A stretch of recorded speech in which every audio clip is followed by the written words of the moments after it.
마태복음 24장 40절입니다.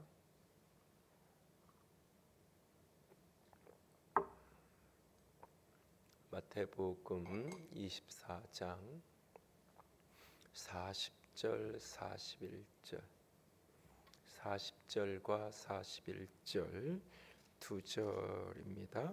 다 함께 읽겠습니다. 그때에 두 사람이 밭에 있음에 한 사람은 데려가고 한 사람은 버려둠을 당할 것이요 두 여자는 맷돌질하고 있음에 한 사람은 데려가고 한 사람은 버려둠을 당할 것이니라. 아멘. 최근에 한 목사님이 그 집에서 아이랑 이렇게 이야기를 나누다가 느꼈던 당혹감, 충격일 수도 있고 당혹스러움일 수도 있고 그런 이야기를 잠깐 써놓은 글을 보았는데요. 고등학교 2학년 아들이 고등학교 2학년인데 고등학교 2학년짜리 아이하고 이야기를 하는데 목사님 아들이니까 태어날 때부터 교회에서 자란 아이잖아요. 그런데 그 아이랑 이런 얘기를 하다가 예수님의 재림에 대한 종말에 대한 이야기를 이렇게 나누는데 그 아이가 자기는 처음 들어봤다고 그걸 재림과 종말과 천국과 지옥에 대한 이야기를 처음 들었다고 그 이야기를 듣고는 그 아버지로서는 당혹스러운 거죠. 그 아이가 이 고등학교 2학년이니까 뭐 20년 가까이 주일 학교를 한 번도 안 빠지고 뭐 수없이 설교를 듣고 수없이 성경 공부를 하고 아이가 그런 거잖아요. 근데 그를 아이가 처음 듣는다고 그래서 이제 그날 이제 그 아이를 앉혀놓고 쭉 이제 초림 예수님의 초림과 재림 뭐 심판 이런 얘기를 쭉 이제 설명을 해준 이야기를 보면서 우리 애들한테 다 물어봐야 되겠다 그랬는데 아직은 제가 확인을 못했는데 이제 과거에는 제가 어렸을 때는 교회 특별히 이제 교회 학교라고 일컬어지는 그 교회 학교에서 이제 이 교리 교육 또 이제 성경에 대한 성경 자체에 대한 스토리 그래서 많이 하던 게 성경 퀴즈 대회, 성경 시험 뭐 이런 것들을 많이 했죠. 그러나 이제 한국 사회 전체가 어떤 이런 주입식 교육, 암기 교육에 대한 사회적인 비판적인 이야기들 그리고 그렇게 암기하고 뭐 그렇게 성경 퀴즈하고 시험 보고 해도 이 세상 속에서 변화를 이뤄내지 못하는 그런 모습 때문에 그런 어떤 주입식 교육, 암기식 교육보다는 이제 삶에 적용할 수 있는 그런 교육을 해야 된다. 그러면서 이제 적용에 대한 거, 생활에 대한 거. 그래서 이제 이 소그룹도 분반 공부도 성경 공부 시간으로 갖기보다는 그 앞에 있었던 설교를 나누는 그것을 이렇게 나누는 이야기 그런 시간으로 갔는데 사실은 설교를 나누는 그런 모임으로 소그룹이 가려면 반드시 거기에 전제가 하나 있는데 각 개인이 일주일 내내 말씀을 가지고 씨름하고 살아가는 매일 큐티든 새벽기도든 하여튼간 말씀을 가지고 씨름하는 그런 것들이 전제되어 있지 않고는 그 시간에 짧은 시간에 설교 듣고 그걸 이렇게 나눈다는 게 단지 한 20분 내외의 시간을 주고 그 아이들에게 어떤 자기 깊은 깨달음이나 마음의 도전을 이야기하기를 기대하는 것 자체가 사실은 어려운 거죠. 그럼에도 불구하고 이제 그런 걸 기대하고 그런 걸 이렇게 해가고 그런 모습들이 어쩌면 그런 게 어쩌면 가져온 부작용 교회 안에서 분명히 뭐 듣긴 들었겠죠. 제자 훈련도 하고 이런저런 과정을 했었으니까 어떤 시기는 듣긴 들었을 텐데 하나도 안 들은 것처럼 이제 머릿속에 비어 있는 거잖아요. 그러니까 이제 그런 모습을 보면서 이 부분을 조금 더 강조하고 가르쳐야 되는데 하는 생각도 좀 하고 우리 교회 학교들은 어떻게 또 해가야 되는가 이제 그런 부분에 사실은 이제 고민도 있고 여러 가지 생각을 해 가는데요. 우리는 어떤지 어른들은 성인들은 얼마나 주님의 재림에 대해서 종말에 대해서 천국과 지옥에 대해서 우리가 분명히 이해하고 인식하고 신앙의 여정을 떼어가고 있는지, 우리의 찬양과 고백과 어떤 이런 신앙의 여정 속에서, 신앙의 고백 속에 얼마나 하나님 예수 그리스도의 재림에 대한, 종말에 대한 그런 비전과 소원과 갈망이 우리 속에 얼마나 살아있는지 다시 한번 돌아보고 점검해 보았으면 좋겠습니다. 이 큐티인으로 계속 큐티를 해가면 지금 이제 마태복음 24장, 25장, 26장을 넘어가고 있는데, 마태복음 24장이 종말장 또는 재림장이라고 불려지는 예수 그리스도의 재림에 대한 이야기, 종말에 대한 이야기가 등장하고, 25장은 그 종말을 사는 백성들이 어떻게 살아야 되는가 하는 문제와 관련된 세 가지 비유적인 이야기, 종말의 이야기를 하고는 그 종말을 인식하고 인정하는 그런 사람들이 어떻게 인생을, 삶을 살아가야 되는가 하는 적용에 대한 이야기가 25장의 세 개의 열처녀 비유, 달란트 비유, 양과 염소의 비유, 세 비유를 통해서 그것을 해석하고 설명하는. 그리고 이제 26장은 예수님의 마지막 순환주간의 마지막 순환주간의 끝, 이제 마지막 십자가의 여정을 넘어가는 이야기가 26장, 27장 이제 스토리가 마태복음의 이야기가 전개가 되는 것을 보게 되어집니다. 종말의 문제와 관련해서 예수님이 여러 가지 이야기를, 특별히 24장의 여러 이야기를 하고 25장의 여러 비유들을 우리에게 가르쳐주고 있는데, 종말과 관련해서 우리가 재림과 관련해서 가장 첫 번째로 우리가 기억해 드릴 게 뭐냐면 재림의 확실성입니다. 종말의 확실성. 그러니까 종말이라는 것은 두 가지 차원의 종말이 있는 거예요. 개인적인 차원의 종말이 있고 우주적인 차원의 종말이 있는 거예요. 개인적인 차원의 종말을 가리켜서 죽음이라고 표현을 하는 거고, 우주적인 차원의 종말을 가리켜서 예수 그리스도의 재림이라고 표현을 하게 되는 거죠. 그래서 예수님이 언제 오시냐라고 물을 때, 아무리 그러니까는 역사의 흐름 속에서는 그분이 50년에 오실 수도 있고 100년 후에 오실 수도 있고 더 뒤에 오실 수도 있어요. 그러나 내 개인적으로는 그분이 오시지 않으면 기다림에 지친 내가 먼저 갈 거잖아요. 배고픈 사람이 먼저 이렇게 숨찾고 뭐 한다고 이렇게 내가 먼저 갈 거잖아요. 결국은 어느 시점에 내가 가서, 그러니까 내가 죽음으로 인생의 종말에 마침표를 찍든지, 그분이 우리 가운데 오심으로 재림의 역사가 벌어지든지, 그 모든 사람에게 종말이라는 것, 이것은 분명하고 확실한 실체라고 하는 사실이에요. 개인적으로 죽음을 직면하고 인식하고 사는 깊이만큼 삶에 대해서 진실하게 살아가게 된다라고 늘 이야기하고 있어요. 창세기의 앞부분을 보면 그 에노스라는 인물이 등장을 하는데, 그 에노스라는 인물의 뜻이 뭐냐면 죽을 수밖에 없는 존재. 그리고 그때부터 그가 여호와의 이름을 부르고 하나님의 이름을 불러서 예배하기 시작했다라고 표현을 하고 있어요. 에노스가 때에 이르러서 그가 하나님의 이름을 부르고 여호와를 경배하고 예배하게 되는데, 그 이름의 뜻이 뭐냐? 죽을 수밖에 없는 존재예요.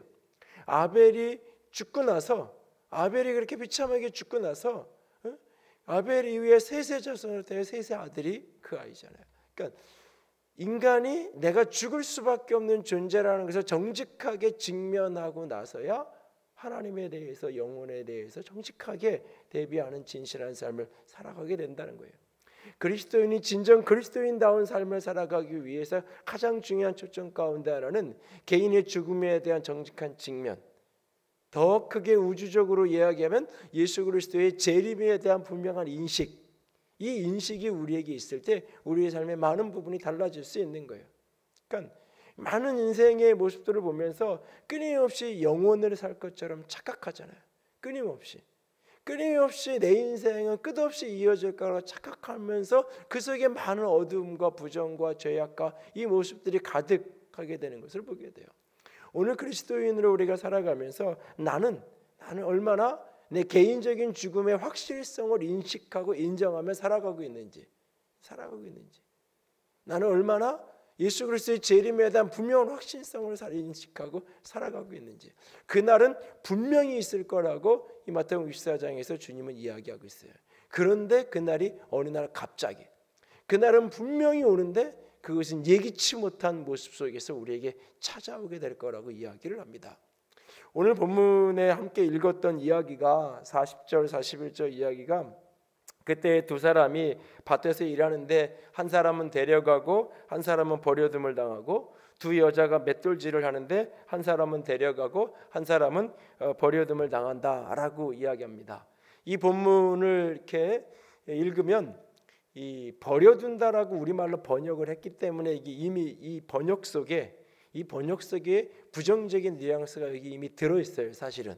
근데 이 가치 판단을 빼고, 가치 판단 아니 어떤 신학적인 전제를 빼고 이 본문을 읽으면 두 사람이 같이 밭에서 일하는데 한 사람은 데려가고 한 사람은 남겨두고, 버려두는 게 남겨두고, 두 사람이 맷돌짓을 하는데 한 사람은 데려가고 한 사람은 남겨두고, 누가 천국 간 사람이고 누가 지옥 간 사람일까?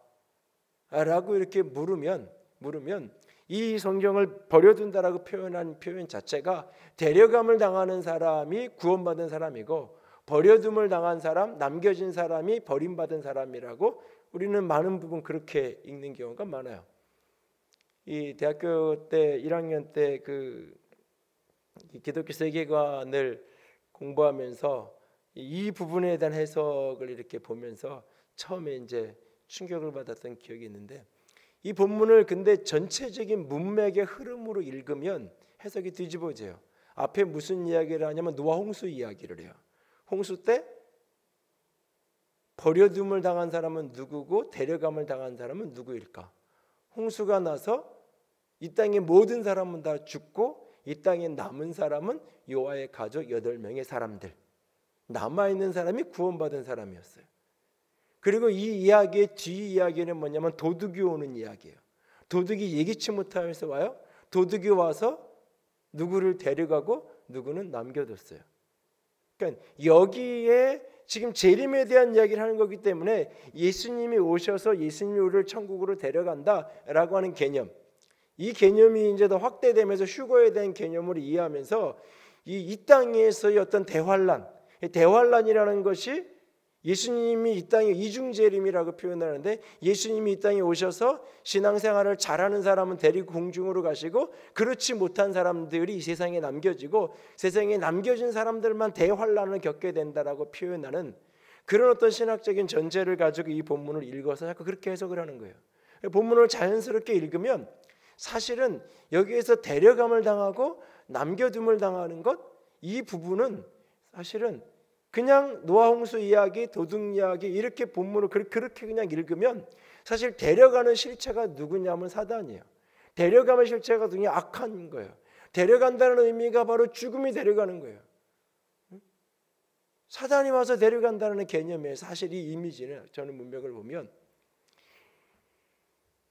근데 우리가 그 부분에 대해서는 뭐 이렇게 얘기하면 생전 처음 듣는 소리네, 그러기다가 이제 집에 가서 오늘 이제 고민들이 펼쳐질 수 있는데, 뭐 이거는 신학적으로도 많이 이렇게 성경학자, 성경신학자들 사이에서 논쟁이 되기도 하고, 뭐 재림에 대해서 특별히 이 대환란을 어떻게 이해할 거냐, 제가 이제 요한계시록을 공부하면서 자주 얘기하지만 대환란이라는 것을 믿음 생활을 좀 열심히 하는 사람은 어느 날 눈 떴더니 다 이렇게 휴거돼가지고 다 가고, 믿음 생활 적당히 대강대강 하던 사람들은 이 땅에서 환란을 당하고, 그래서 그런 사람들이 육류직 표를 받게 되고 그 표를 안 받아야 구원받고, 뭐 이런 이 이야기를 이중으로, 그래서 그 사이에 믿음 생활 잘하던 사람은 공중에 이렇게 올라가서 거기에 대기하고 있다가 대환란의 7년 대환란이 끝나면 다시 이렇게 내려와서 이 땅에서 지상 왕국이 펼쳐지고, 뭐 이런 식으로 이제 이 종말론을 해석하는 게 일반적으로 이게 이제 세대주의 전철연설이라고 표현을 하고, 이게 이제 신천지나 많은 이단에서 이야기하는 이 종말에 대한 개념을 이제 그렇게 해석을 하는 경우가 많아요.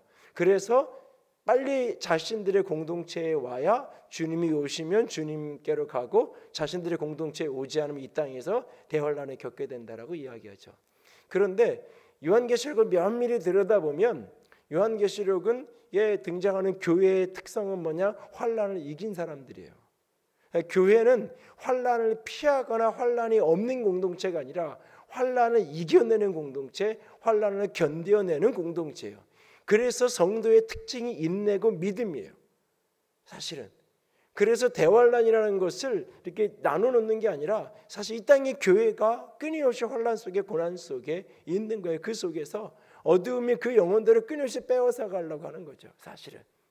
어쨌든 그 부분에 대해서는 다른 시간에 더 좀 고민을 하기로 하고요. 어쨌든 이 본문의 흐름을 보면 그렇게 해석할 여지는 분명히 있어요. 이 데려감이 누구냐, 남겨둠이 누구냐. 그런데 그 부분은 뭐 이렇게 옆으로 놓더라도 분명한 건 뭐냐면 그런 때가 온다는 거죠. 분명한 건 데려가는 게 구원받는 건지 남겨짐이 구원받는 건지 그건 본문 해석에 논란이 여전히 있지만 분명한 건 그때가 반드시 오는 거예요. 그때가 누구에게나 다 죽을 때가 오는 거예요. 인생 속에서. 죽음으로부터 자신의 인생을 거꾸로 해석하고 바라보면 오늘의 내 선택, 오늘의 내 판단, 오늘의 내 행동이 내 인생의 죽음을 기점으로 해서 해석해 보면 어떤 의미를 가질지를 되돌아보면 많은 부분이 사실 달라질 수 있는 거예요. 그러나 우리는 많은 경우 죽음이라는 것을 잊어버린 채로 살아가죠. 영원히 오지 않을 것처럼 생각하며 살아갑니다. 그러나 어느 날 문득, 어느 날 갑작스럽게 내 앞에 찾아오는 게 죽음이잖아요.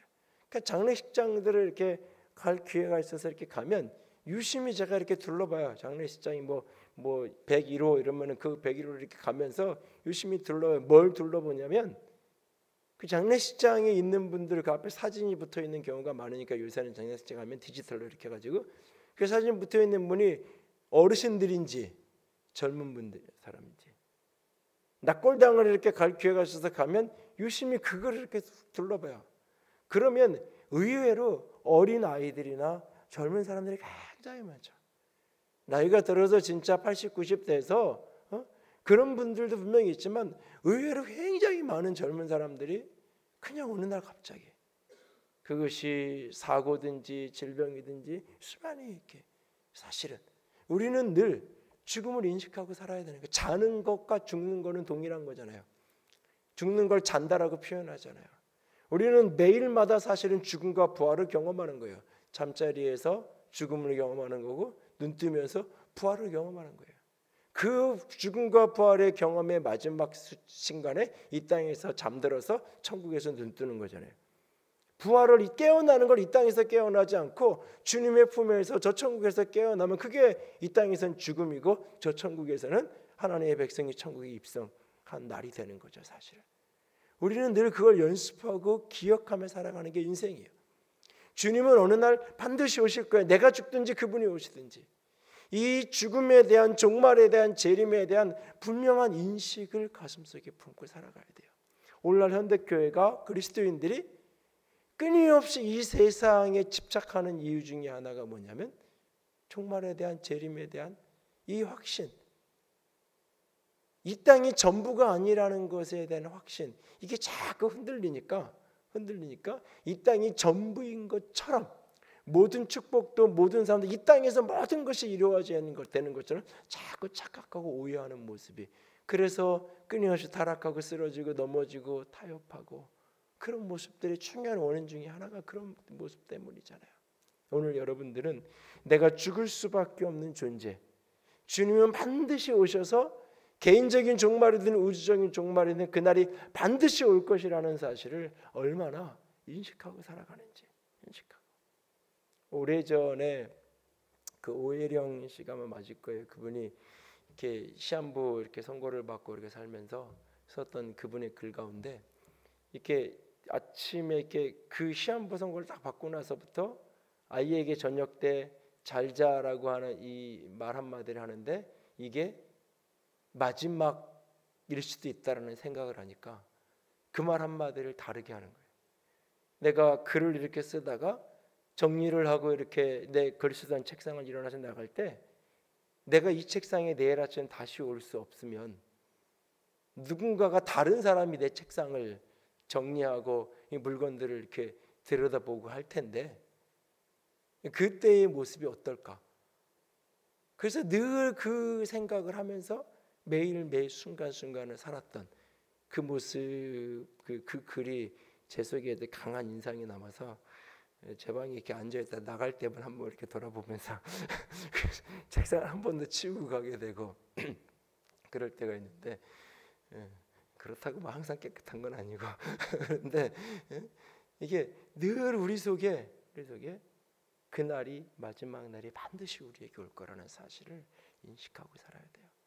종말과 재림이 어떻게 올 거고 뭐 언제 올 거고 그날이 어떤 모습일 거고 이런 것들은 다 두 번째 2차적인 이야기예요.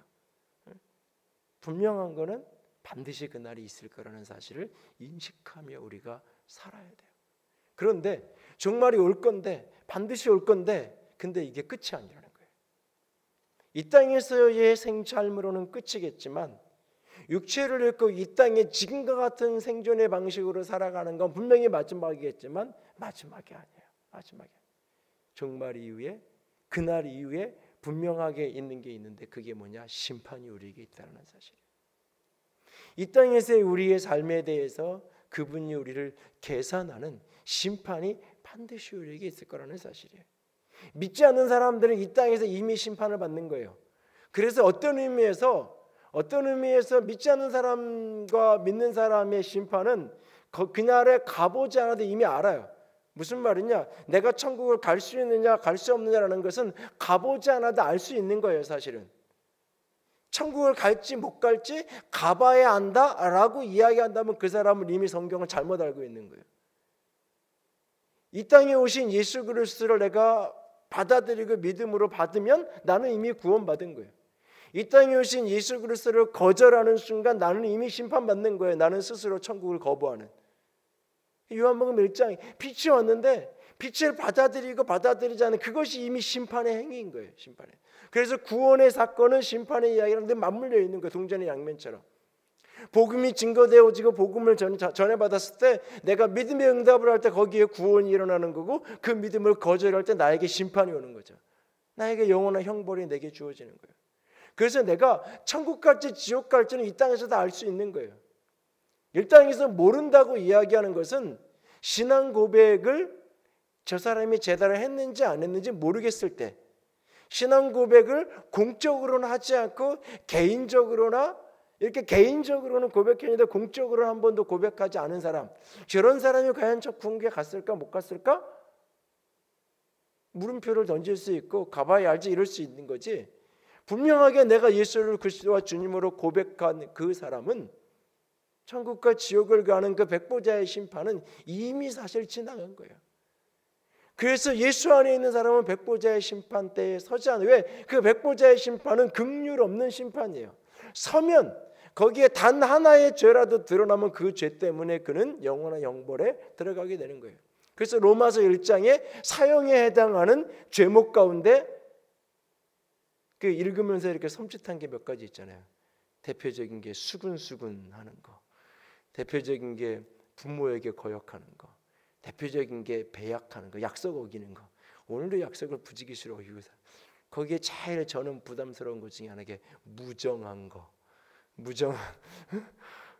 힘들고 어려운 사람을 보면 같이 울어야 되는데 드라마를 보면서도 영화를 보면서 좀 같이 울어줘야 되는데 영화를 보면서 이렇게 옆에서 울면 영화야. 드라마를 보는데 막 빠져가지고 그러면 야 그 드라마야. 저는 극장에 가면 스크린 한번 보고 옆에 있는 사람들 풍경 보고 이렇게 이거를 이렇게 몰입이 잘 각오로라고 하지 않는 한 몰입이 잘 안 되는 그런 성향이 있으니까 그런 무정 이게 참 이렇게 좀 이렇게 그렇다고 그렇게 무정한 사람은 아닌데 하여튼간 제 마음에 이렇게 걸릴 때가 있어요. 근데 그것만 가지고도 지옥이라고 사형이라고 얘기하잖아요.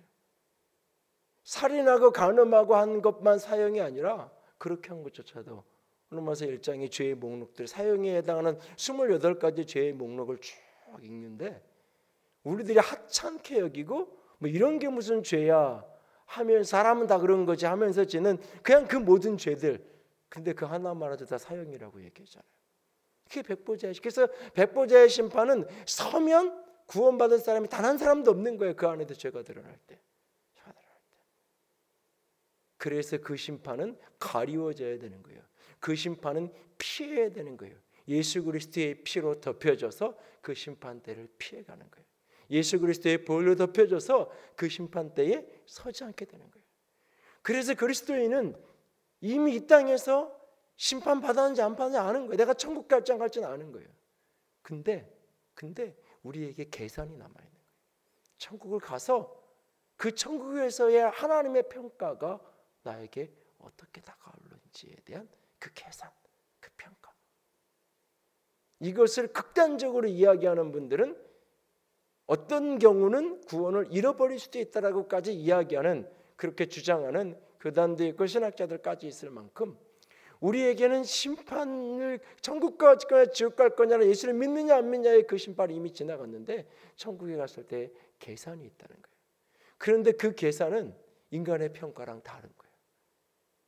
사람의 외적인 공적으로 따지는 그 평가와 다른 거예요. 그것을 고린도전서에서 얘기하잖아요. 자신의 삶의 공력이 그날에 불을 통과할 거라고요.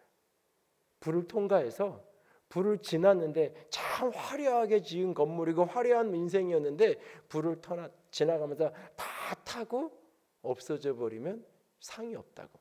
그러나 구원은 받게 될 거라고 얘기하잖아요. 그런데 그걸 통과해서 정금같이 아름다운 것들이 그 불을 지나가는데도 그 남아있는 아름다운 것들이 있으면 그것을 따라 상을 준다고요.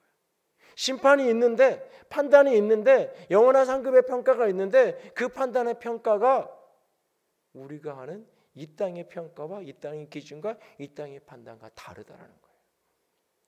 하나님의 판단은 진리대로, 그의 행한 삶의 중심대로 하나님이 판단하시니까, 하나님의 평가와 판단 앞에서 우리가 이 땅을 살아가면서 우리에게 분명한 종말이, 개인적인 죽음의 종말이든지 그분이 오시는 재림이든지 분명히 우리에게 종말이 있는데 그것이 그냥 끝으로 끝나는 게 아니라 그날 우리는 하나님 앞에서 계산해야 돼요. 계산. 헬라어 원문은 심판하고 계산대, 성경의 심판대라고 주로 신약성에서 번역된 이 두 가지를 구분해놔요. 심판은 이르지 않는 것, 예수를 구주하시는 고백한 자 심판에 이르지 아니한다. 요한복음 5장 24절, 사망에서 생명을 이미 옮겼다라고 이야기해요. 그러나 우리는 심판대, 계산대 앞에 서야 돼요. 네, 하나님 앞에서. 그래서 하나님이 상 주시기 위한 계산대, 상 주시기 위한 계산대. 저는 로마서 4장에 등장하는 아브라함의 인생을 보면서 신약 성경에 등장하는 많은 구약의 인물들에 대한 해석을 보면서 그걸 참 많이 느껴요. 창세기를 보고 요한복음 로마서 4장을 읽으면 아브라함의 로마서 4장의 평가가 너무 어울리지 않아요. 아브라함은 흔들리지 않았어요. 아브라함은 요동하지 않았다고, 흔들리지도 않고 요동하지도 않고 바랄 수 없는 중에 바랬다고 로마서는 이야기하는데 창세기를 보면 그렇지 않아요. 수없이 흔들리고 요동하고 방황하고 갈등하고 그런 모습이 굉장히 많이 창세기에 아브라함의 모습은 등장을 해요. 그런데 그 모든 모습 가운데 그럼에도 불구하고 그 갈등 속에서, 방황 속에서도 여전히 믿음의 중심을 잃어버리지 않는, 옆에서 보면 겉으로 보면 방황하고 휘청휘청 거리는 것 같은데 그 중심에서 하나님을 향한 믿음을 잃어버리지 않았던 그 중심, 그걸 하나님이 보시고 그를 믿음의 거목으로 인정하시는, 그러니까 하나님은 중심을 보시는 그 하나님의 평가, 하나님의 판단이 거기에 있다는 거예요. 그래서 그 마지막이 있다는 것, 정말 개인적이든 우주적이든 그것을 인식하는 사람은 사람의 평가와 판단으로부터 자유한 거예요. 사람들이 내게 어떻게 평가하고 내 인생에 대해서 판단하는지에 대해서 자유할 수 있는 거예요. 이 세상에 남는 기록과 역사의 평가가 내게 중요한 게 아니에요. 하나님 앞에 섰을 때 나는 어떻게 판단받을 것이냐, 하나님 앞에 선 내 모습은 어떠할 것이냐, 하나님의 기준으로 끊임없이 내 삶을 들여다보고 걸어가는 거예요. 끊임없이 세상은 외적인 걸로, 보이는 유형적인 결과물로 세상은 끊임없이 한 사람의 인생을 판단하잖아요. 한 사람의 인생. 그러나 하나님은 그렇지 않아요. 하나님은 그의 인생을 전혀 다른 관점으로 바라보고 보고 계신다는 사실이에요. 오늘 나는 그날에 대해서 죽음이든 재림이든 분명히 그걸 인식하고 있는 사람인지, 그리고 그날 이후에 분명히 나에게 심판이, 하나님의 계산이 내 앞에 있다는 것을 인식하고 사는 사람인지. 세 번째는 그날의 계산의 가장 중요한 포인트는 일상생활이에요. 그날의 계산의 가장 중요한 포인트는 종교 행위가 아니에요. 여러분들이 잘 생각해야 돼요. 내가 성경을 읽고 말씀을 가까이 하고 예배 생활을 하고 이 모든 것들은 사실은 내가 이 세상을 살아가기 위한 능력을 공급받는 통로예요. 이 세상에서 그리스도의 사람으로 그리스도의 빛으로 내가 살아가기 위한 영적인 공급을 받는 통로예요. 내가 말씀을 많이 가까이 하고 기도를 열심히 한 것 자체가 내게 공로가 되는 게 아니에요. 그것이 자랑이 되는 게 아니에요. 그걸 통해서 그 기도와 그 말씀과 그 예배 생활을 통해서 내가 세상에서 그 하나님의 말씀대로 예배 가운데 만난 그 하나님의 인도하심대로 말씀 속에서 내가 깨달은 그 하나님의 가르침대로 기도 속에서 부어진 그 능력을 가지고 이 세상과 타협하지 않고 믿음으로 세상을 살아가게 되는 그 능력을 공급받는 자리가 바로 기도의 자리고 예배의 자리고 말씀의 자리예요. 사실은 그것 자체가 핵심이 아니에요. 그것 자체가. 근데 많은 그리스도인이 그것 자체가 상이라고 여기죠. 그래서 40일 금식 기도를 며칠 한 게 상급이고 성경을 몇 독 한 게 상급이고 그것 자체가 상급. 그래서 그랬기 때문에 말씀을 그만큼 내가 읽고 가까이 했기 때문에 세상 속에서 그 말씀을 따라서 살아갈 수 있었다고. 내가 그만큼 기도했기 때문에 이 세상 속에서 주의 인도하심을 따라 빛으로 소금으로 내 삶을 살아낼 수 있었다고. 이 세 비유, 열처녀의 비유, 달란트 비유, 양과 염소의 비유, 특별히 양과 염소의 비유는 무슨 이야기예요? 감옥에 있는 사람, 배고픈 사람, 목마른 사람, 쓰러진 사람, 그런 사람을 내가 어떻게 대했는지에 대해서 얘기하는 거잖아요. 너는 내가 배고플 때 먹을 거 주지 않았고, 너는 내가 목마를 때 마실 물 주지 않았고, 너는 내가 옥에 갇혀서 내 옥바라지 않았다. 나한테 아무런 관심이 없었어 라고 얘기했잖아요. 반면에 너는 나에게 먹을 걸 주었고 물을 주었고 내가 감옥에 갇혀서 나를 도왔다고 얘기하잖아요. 양편 사람들이 다 뭐라고? 내가 언제 그랬냐고. 나는 그런 적이 없다고 얘기하잖아요. 나는 그런 적이 없다고. 나는 했다고 얘기하는 사람도 나는 안 했는데요. 나는 주님께 그런 적이 없는데요. 안 했다고 책망받는 사람도 내가 언제 주님한테 그렇게 안 했어요. 내가 주님을 위해서 얼마나 살았는데요 라고 얘기하잖아요. 양쪽 편의 사람들이다. 무슨 얘기냐면 이게 주님을 위한 일이야 라고 분명하게 드러나는 일, 이게 주님을 위한 일이야 라고 분명히 확인된 일, 그 일을 내가 충성스럽게 하는 거 하나님 앞에 상급이 있을 거예요 분명히. 그러나 때로는 더 많은 경우는 이건 주를 위해 하는 일이야 라고 생각조차 못했던 일들이, 이건 주님을 위해서 하는 일이야 라고 생각조차 못했던 그 일들이 주를 위한 일이 되어지고, 그 일들이 오히려 주를 위해 하지 않은 일이 되어질 수 있다는 거예요. 그 핵심이 뭐냐? 내 곁에 있는 한 사람 한 사람들을 내 일상의 삶을 복음적 가치로 살아가는 것, 말씀의 가치로 살아가는 것, 그렇게 내 인생을 살아가는 것. 내가 목마른 사람에게 물 한 컵 주고 배고픈 사람에게 내가 먹을 거 하나 나눠주는 거, 그 행위들이 작은 행위들로 언급돼요. 그 이유는 뭐냐면 죽어도 사실은 기억조차 못하는 거예요. 헌금도 10,000원, 20,000원 한 건 내가 했는지 안 했는지 언제 며칠 날 어떻게 했는지 기억도 안 나요. 내가 1,000,000원 몇 억씩 헌금하면 내가 몇 년 전에 언제 어느 때 내가 이만큼 헌금했지, 나도 기억나는 거예요. 근데 하나님 앞에 갔을 때 받는 많은 상금은 나는 기억하지 못하는데, 나는 다 잊어버렸는데, 나는 주를 위해서 한다고 했지만 말씀대로 산다고 살았지만 그냥 기억하지 못하고 있는데, 주님은 그거 하나하나를 다 헤아리고 계시고 알고 계신 거예요. 그리고 거기에 합당한 상을 주시는 거예요. 그날에 분명한 계산이 있는데, 판단이 있는데, 그 판단의 가장 중요한 기준은 일상생활이라는 거예요. 일상생활.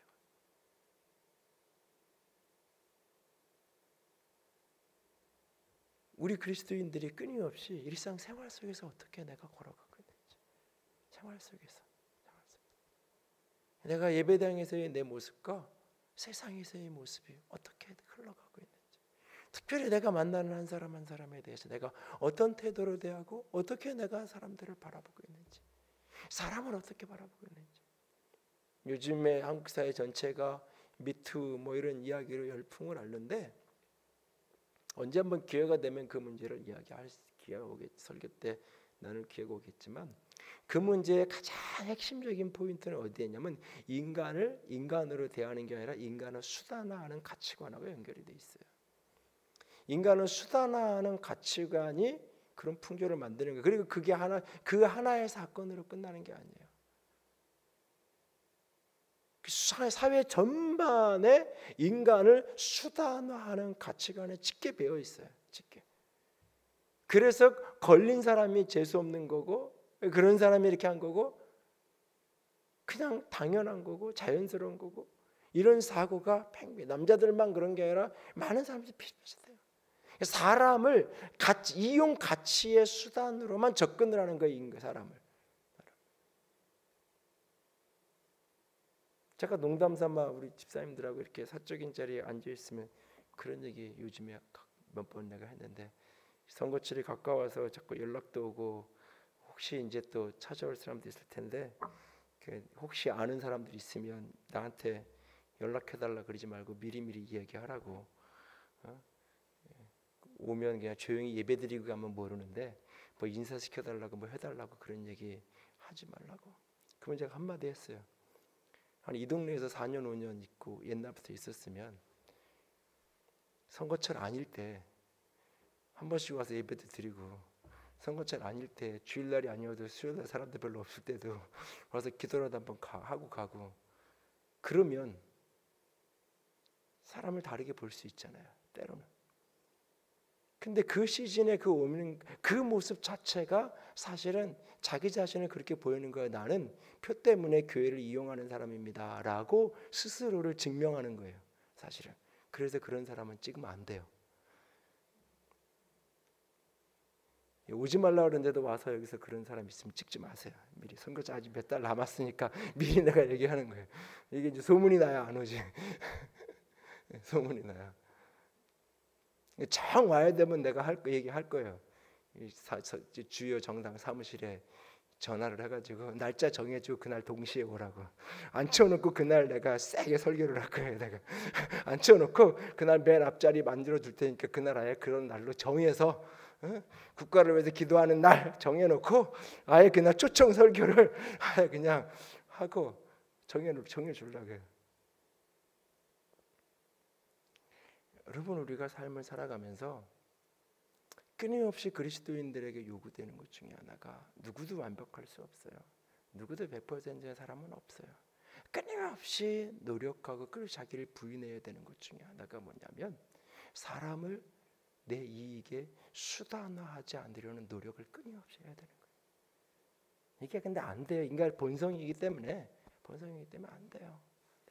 가장 안 되는 게 자식이에요. 사실은. 자식이 만나는 친구. 조금 더 나이 들 자식이 만나는 애인. 자꾸 뒤집어 생각해요. 상대편 집안에서는 좋아할까? 우리 아이보다 나은 아이를 만나면 상대편 집안에서 싫어할 거 아니에요. 그래도 내가 조금 싫어도 이렇게 받아들일 수 있는 사람이 이제 가면 상대편 집안에서는 대접받을 거 아니에요. 상대편 집안에서 대접받는 아이랑 더 낫지 않을까 이런 생각도 혼자 앉아서 해본 적이 있는데 끊임없이 사람을 자기 수단화하는 도구가 많은 문제를 만들어내는 거예요. 사실. 오늘 우리가 그날에 하나님 앞에 설 건데 그분이 우리를 판단하시는데 여러 가지 영역을 판단할 거예요. 내가 교회를 위해서 봉사한 거, 주의 복음을 위해 살아간 거 여러 가지를 판단할 거예요. 근데 그 수많은 판단 중에 가장 중요하게 하나님이 보시는 것 중에 하나가 뭐냐면 일상생활에서 사람들에게 내가 어떤 태도로 살아가느냐.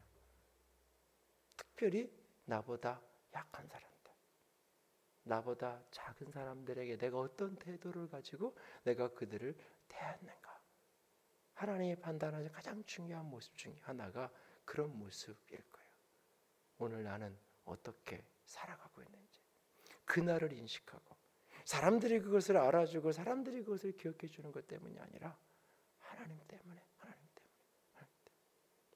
어떤 목사님 책을 읽는데 그런 이야기가 써 있더라고요. 한 미국 목사님인데 교회에서 집까지 한 15분 20분 어떻게 걸리는데 그 길목 어딘가에 이 쓰레기통이 이제 쓰레기가 막 이렇게 널브러져 가지고 이렇게 막 쌓여 이렇게 지저분하게 돼 있는 거예요. 그리고 이렇게 근데 그걸 이제 지나가는데 하나님이 자꾸 이 마음에 저거 네가 치워라, 저거 네가 치워라 말씀을 자꾸 이렇게 주시는 거예요. 아, 내가 지금 교회 가야 되고 정신없이 바쁜데 내가 지금 이거 뭐 하겠지, 내 일도 아니고 자꾸 이렇게 하기 싫어서 이렇게 겁을 하는 거예요. 근데 하나님이 자꾸 하라 그러는 거예요. 그래서 이제 집에 가서 옷을 갈아입고 이제 모자 푹 눌러 쓰고 뭐 이렇게 이제 준비를 해서 비닐봉투를 하나 해가지고 가서 그걸 이제 이렇게 해가지고 다 이제 치워놓은 거예요. 그리고 이제 다 치워놓고 그러고 나서 이제 정리를 이렇게 했어요. 근데 이제 그러고 나서 몇 주가 지났는데 한 분이 그 교회에 등록을 하고 나서 이렇게 그렇게 편지를 하나 그 교회 이렇게 이 웹사이트에 이렇게 올려놓은 거예요. 무슨 얘기냐면 몇 년 몇 월 며칠 어디에서 쓰레기 치우신 게 바로 목사님이시죠. 제가 운전하고 가다가 봤습니다. 그래서 제가 이 교회를 이렇게 찾아서 사실은 좀 멀리 있는 사람인데 찾아서 이렇게 여기에 나오게 됐습니다. 이렇게 써놓은 거예요. 그거를 이렇게 이야기하시면서 하나님이 이렇게 위로를 하시고 격려를 해주셨다고 그런 얘기를 이렇게 쭉 써놓으셨더라고요. 근데 그럼 행복하죠. 한 번 했는데 딱 보고 그런 일이 벌어지면 한 10번쯤 했는데 아무도 안 봐. 한 10번쯤 했는데 지저분해지면 나한테 연락 와요. 왜 저거 안 치우냐고. 당신이 저거 담당 아니냐고. 사실 그렇거든요. 교회에서도 뭐 이렇게 막 쓰레기 같은 게 정리 이렇게 하다 보면 내 담당 아닌데 자원함을 이렇게 하는데 그거 몇 번 하고 나면요 전화 와요. 집사님 현관에 쓰레기 안 버렸는데요. 그 담당인 줄 알고 이거 왜 안 치웠어요? 라고 연락 와요. 속에서 올라오죠. 내가 이게 담당인가? 아, 자기도 교인이고 나도 교인인데 자기가 하면 되는 거지. 이게 사실은 하물며 교회 일, 그래도 교회 일은 그래도 교회 거 쓰레기는 그래도 마음속에 하나님은 보실까 이게 있잖아요.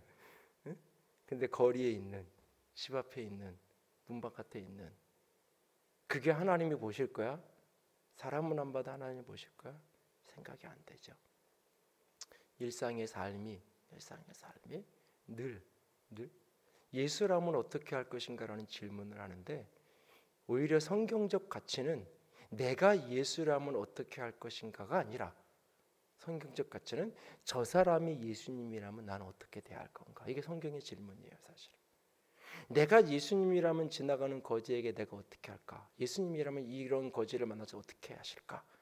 이게 성경이 물론 그런 관점도 있지만 성경이 더 많이 하는 많은 비유에서 하는 이야기의 핵심은 바로 그 지나가는 거지가 예수님이라면 넌 어떻게 하겠니? 바로 그 사람이 예수님이었다면 나는 어떻게 할 건가? 라는 것을 오히려 성경은 더 많이 묻고 있어요. 나는 어떻게 할 건지 주님 앞에서 다시 한번 돌아볼 수 있기를 원합니다. 그날은 반드시 올 거예요.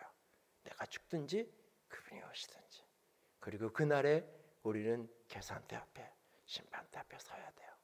그리고 그 판단은 내 기준과 내 판단이 아닌 우리가 아는 이 땅의 평가가 아닌 하나님의 기준, 하나님의 진리대로 우리의 삶에 대해서 행위에 대해서 그분이 판단하실 거예요. 그 판단 가운데 가장 중요한 여러 요소 가운데 가장 중요한 포인트 하나는 내가 인간을 나보다 약한 인간들을 어떻게 대했는지 어떻게 내가 그 사람들을 품고 안고 함께 살아갔는지 그것이 주님이 판단하실 평가의 가장 중요한 영역 중에 하나라는 사실. 주님이 오늘도 내 삶을 보시면서 관찰하시는 것 하나, 중요한 거 하나, 내가 사람을 어떻게 대하며 살아가고 있는지 그분이 보고 계신다는 사실. 그리고 그것에 대해 우리는 판단받을 거라는 사실을 늘 기억하고 오늘을 살아갈 수 있기를 주님의 이름으로 부탁을 드립니다. 우리 찬양 한 장 합시다. 491장 저 높은 곳을 향하여. 저는 이 찬양만 보면 우리 어렸을 때 그 주기철 목사님 그 영화로 만들었던 그 찬양이 생각이 나는데 이 마지막 그 영화 속의 장면은 못으로 이렇게 되어 있는 발판을 맨발로 걸어가면서 그분이 이렇게 하늘을 이렇게 저 위를 바라보는데 이 찬양이 배경으로 이렇게 깔리면서 찬양이 불렸던 그 아주 어렸을 때 보았던 그 영화의 한 장면이 늘 가슴에 있는데, 이 찬양을 보면 저 높은 곳을 향하여 날마다 나아갑니다. 내 뜻과 정성 모아서 날마다 기도합니다. 내 주여 내 발 붙드사 그곳에 서게 하소서. 우리 1절만 2번 부르고 기도합시다. 곳을 향하여 날마다 나아갑니다. 내 뜻과 정성 모아서 날마다 기도합니다. 주여 내 발 붙드사 그곳에 서게 하소서. 그곳은 빛과 사랑이 언제나 넘치옵니다. 저 높은 곳을 향하여 날마다 나아갑니다. 내 뜻과 정성 모아서 날마다 기도합니다. 내 주여 내 발 붙드사 그곳에 서게 하소서. 그것은 빛과 사랑이 언제나 넘치옵니다. 이 시간 함께 기도합니다. 그날은 반드시 올 것입니다. 그리고 그날 우리는 주 앞에 서서 심판받아야 합니다. 주님이 오늘의 내 삶, 특별히 일상을 어떻게 살았는지 주님이 계산하실 것입니다. 주님 앞에 잘하였다 충성된 종아, 그렇게 칭찬 들을 수 있는 그런 인생, 그런 사람 되기를 소원합니다. 그렇게 살아갈 힘과 능력을 예배 가운데 말씀과 기도 가운데 내게 부어 주시옵소서. 같이 기도합니다. 사랑의 하나님, 영광의 하나님, 주님만을 찬양합니다. 주의 빛과 주의 사랑함과 주의 거룩함과 주의 영광 가운데 한 걸음 한 걸음 나아가기를 원합니다. 예 주님, 예 주님, 예 주님, 빛으로 소망으로 사랑으로 영광으로 아름다움으로 힘써 걸어갈 수 있도록 주님 도와주시옵소서. 예 주님, 나의 마음을 다하여 나의 중심을 다하여, 예 주님, 나의 온 마음을 다하여 나의 온 영을 다하여 주님만을 사랑하며 주님만을 붙들고 주님만을 의지하고 주님만을 소망하며 나아갈 수 있도록 아바 아버지, 아바 아버지, 빛으로 생명으로 사랑으로 은혜로 영광으로 아버지 받아주시옵소서. 아버지 도와주시옵소서. 영광의 빛으로 생명의 빛으로 충만하게 하여 주시옵소서. 예 주님, 그날을 바라보면서 오늘을 살아가기 원합니다. 주의 계산대 앞에, 주의 판단대 앞에 내가 설 터인데 사람을 아버지 수단으로 대하지 않게 하시옵소서. 인간을 인간으로 존중하게 하시옵소서. 인간을 인간으로 귀하게 여기게 하시옵소서. 나의 쾌락과 나의 만족을 위한 수단으로 사람을 사용하지 않도록 주님 우리를 붙들어 주시옵소서.